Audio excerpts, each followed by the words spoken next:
આ કથા યુવાનોની છે. આ દેશને જગતને જો બચાવે તો યુવાન જ બચાવી શકે. પણ અત્યારે યુવાન એટલા બધા વ્યસનમાં થઈ ગયા. પોતાના દેશની રક્ષા, દેશનું શું કરવું, બધું જ ભૂલી ગયા. વ્યસનમાં વ્યસનમાં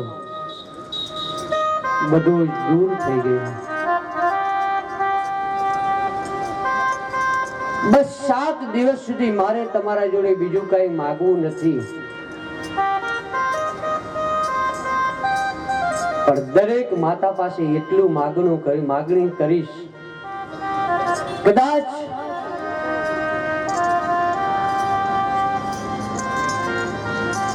એક બેને કીધું કે મહારાજ શાસ્ત્રીજી મારે તમારી પૂજા કરવી છે. તો બા અત્યારે નહીં, તમારે પૂજા કરવી હોય તો કથાનો પૂર્ણ થઈ જાય, 7મો દિવસ પૂર્ણ થાય અને એ જ્યારે ભગત પહેલે પૂજા કરી લે પછી તમારે જેને જે પૂજા કરવી હોય કરી શકો.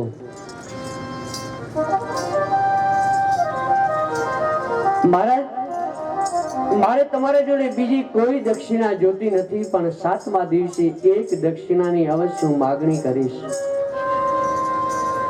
કે આપણા દીકરાને, આપણા સંતાનને, આપણા પૌત્રને વ્યસનમાંથી મુક્ત કરો. એ જ દક્ષિણા અહીં અર્પણ કરજો. બીજી કોઈ દક્ષિણા તમે બસ વ્યસનમાંથી, એટલું બધું વ્યસન વધી ગયું.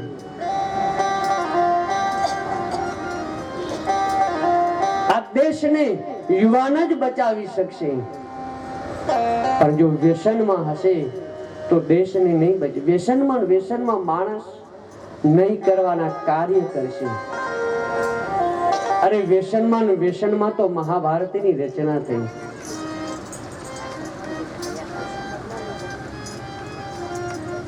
બને ત્યાં સુધી દીકરા અને વ્યસનમાંથી મુક્ત કરજો.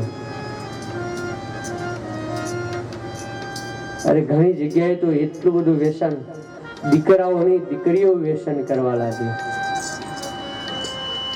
આમ સેટેલાઇટ વિસ્તારમાં અમદાવાદની નીકળી ને,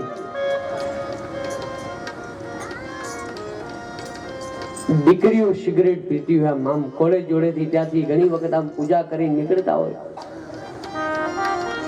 આપણી અહીંની નહીં હો, ગાંધીનગરની નહીં.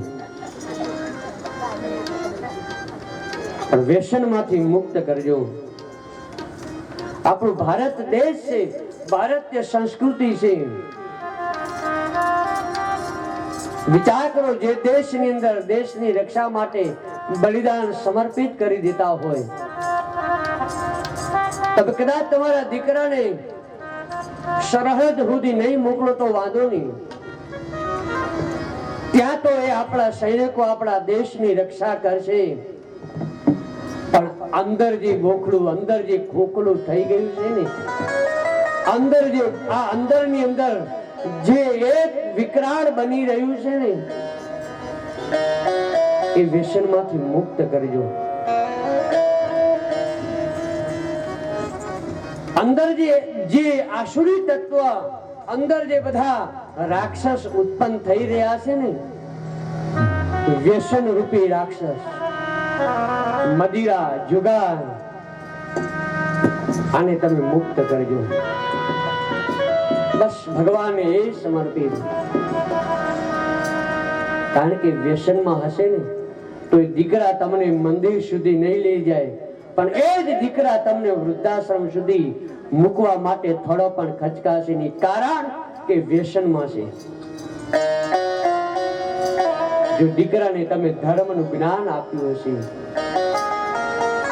સાત્વિક જ્ઞાન આપ્યું હશે ને, તો એ દીકરા તમને કોઈ દિવસ તમને અવળું નહીં બોલે. એ દીકરા કોઈ દિવસ તમારી આગળ ઊંચા અવાજે નહીં બોલે. ભૂલો ભલે બીજું બધું, સંતાનને ભૂલશો નહીં, અગણિત છે ફરજો તમારી, એ વિસરશો નહીં. તમારી એક ફરજો નહીં, અગણિત ફરજો છે.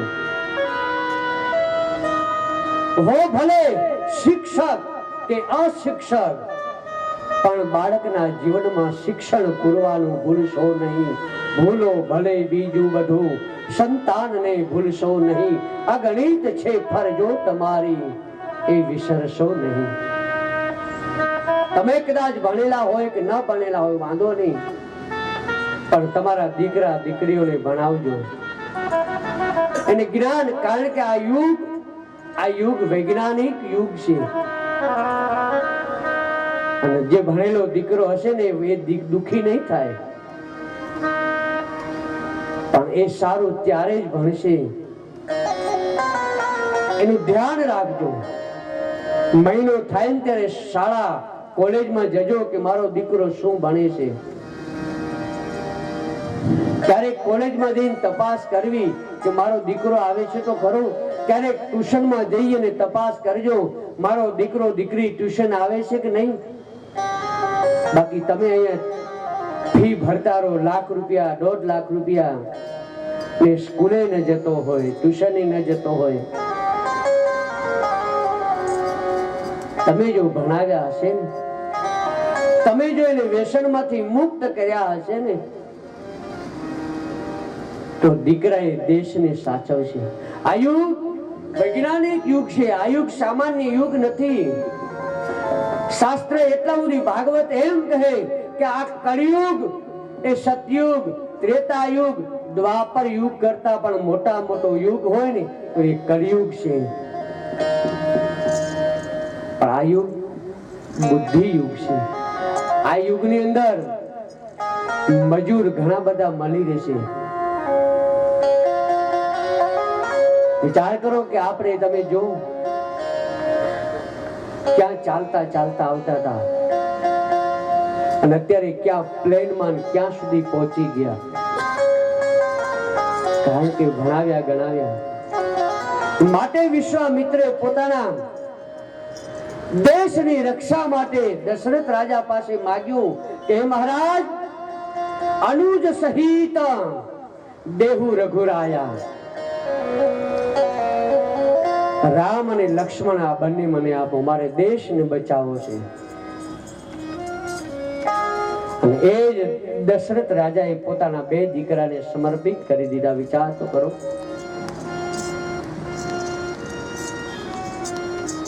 પહેલા કીધું કે મારે તો આ અવસ્થાની અંદર મારે 4 દીકરા, એમાં રામ અને લક્ષ્મણ તો મારી આંખની કીકી છે, હું ક્યાં અર્પણ કરું. પણ નહીં, એને થયું કે દેશની રક્ષા માટે મારા દીકરાને સમર્પિત કરી દેવું પડે તો વાંધો નહીં. દરેક માતા પિતાનું કર્તવ્ય છે કે દેશની રક્ષા કરવી. બાકી અત્યારે તો કેટલા ઉપદ્રવ વધી રહ્યા છે આપ જાણો છો.